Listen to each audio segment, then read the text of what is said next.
Right, so if you're still following this channel for whatever reason, it's probably fair that before all of a sudden start flooding your feed with Orthodox Christian content and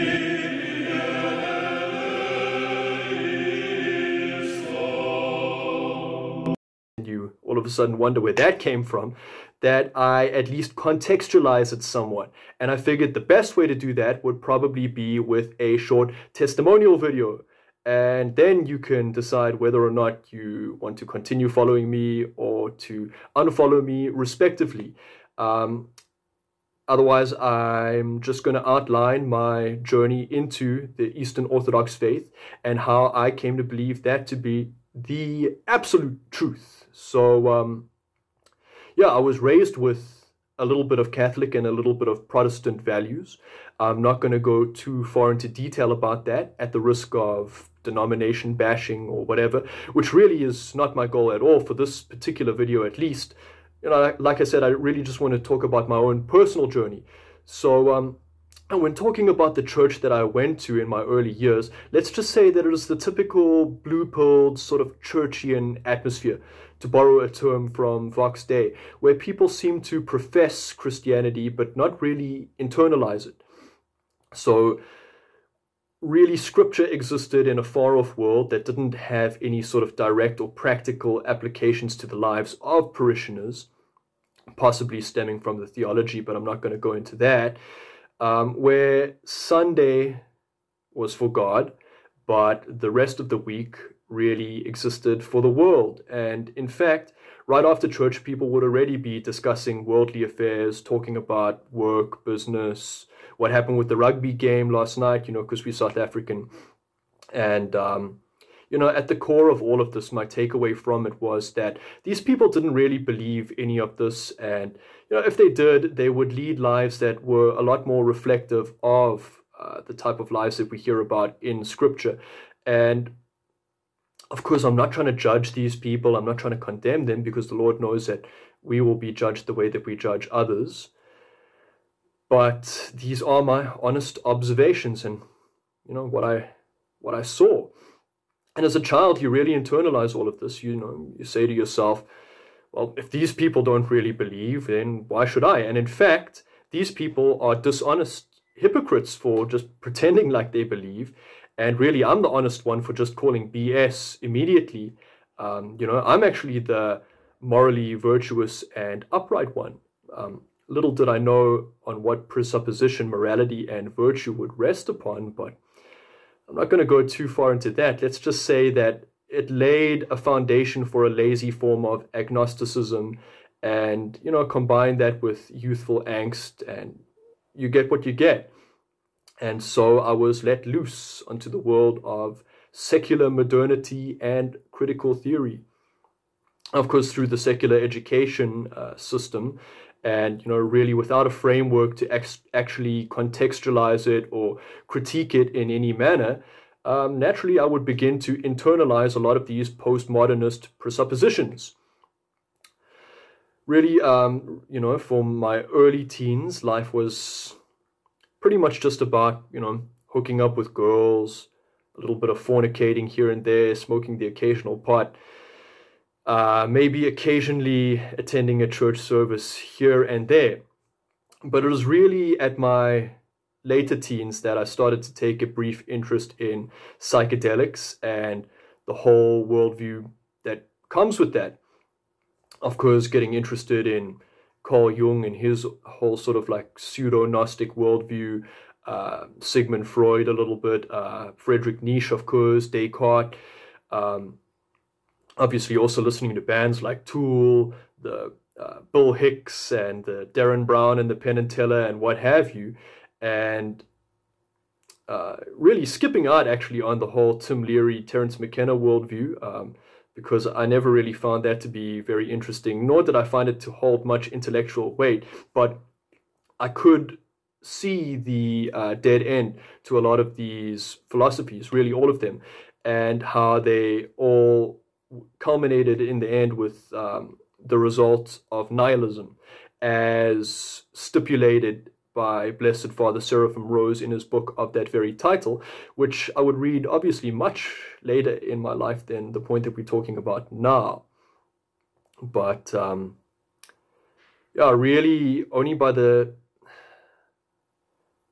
sort of second Obama term, where you started to really see the rise of the radical left, and things started to really kick off in the culture war, and you started to see things happen as they did in the culture, did I begin to really actually see firsthand what a negation of the Christian value system would really culminate in.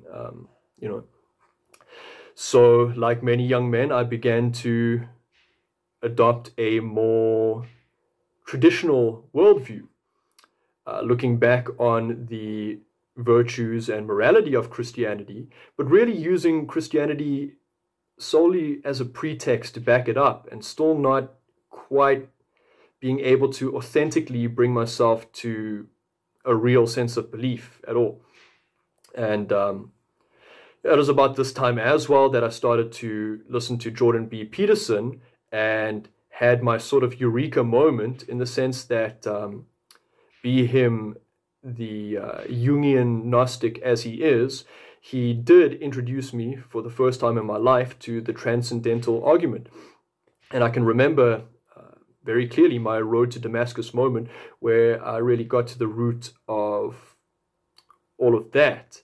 And then I can remember taking his suggestion to live life as if you believe in God, eh? Sorry, frog in my throat. And yeah, I began to live life as if I believed in God, because, thanks to the transcendental argument, I now did. And now the big question that I had to ask myself, now that I believed in God, was, how do I worship God?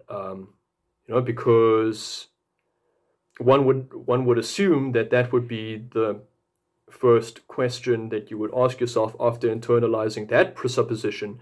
And it was at this point that I started to attend church, that I actually started to look into scripture, that I started to subscribe to Christian YouTube channels and try to really enrich my understanding of that whole worldview. But I still wasn't really there. I started to look at the historicity of Christ, and I was very compelled by that. I got to a point where really that was an undeniable fact, but there was still a lot of gaps in my foundation, let's say. And this is really when I started to listen to people like E. Michael Jones, who was the first person who actually managed to articulate the concept of the logos, or logos, as it's known in the trad circles. He explained the concept of the term logos as outlined in the Gospel of John, and really opened up a whole new linguistic framework, not only for me, but for a lot of young Christians, in which we could really understand scripture to an extent that we weren't able to in the past. And it was at this point that I started to attend Catholic Mass, which I did so for about 4 years. And as I started to take my faith more and more seriously, I began to also grow ever more discontent with the Novus Ordo, with the scandals, the liturgical abuse. And really it is about this time that I started to pay attention to online theological debates, and particularly Jay Dyer, and really diving myself into things such as Petrine primacy, and the Great Schism and the ecumenical councils, the writings of the saints and the early church fathers, and also following content from other great Orthodox content creators such as Father Josiah Trenum, Father Spiridon, Father Cosmas, all of whom I definitely recommend you follow if you are so inclined. And, also obviously reading ebooks and listening to audiobooks of people like Blessed Father Seraphim Rose, that I could finally develop the framework, not only to read scripture, but also, you know, understand it to a new level and a new depth, and really as well contextualize all of the failures and shortfallings of my previous worldviews, and how they all really sort of led in one direction. So I guess you can say, in a way, E. Michael Jones, the Catholic, played a vital role in helping me become Orthodox.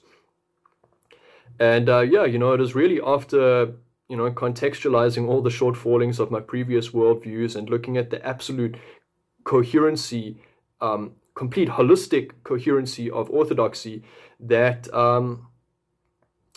you know, I came to the realization that I had to call up an Orthodox priest, who is now my spiritual father to this day, who I'm also going to be posting a couple of videos with. You know, we've had some very interesting conversations, and he's given me the blessing to share that.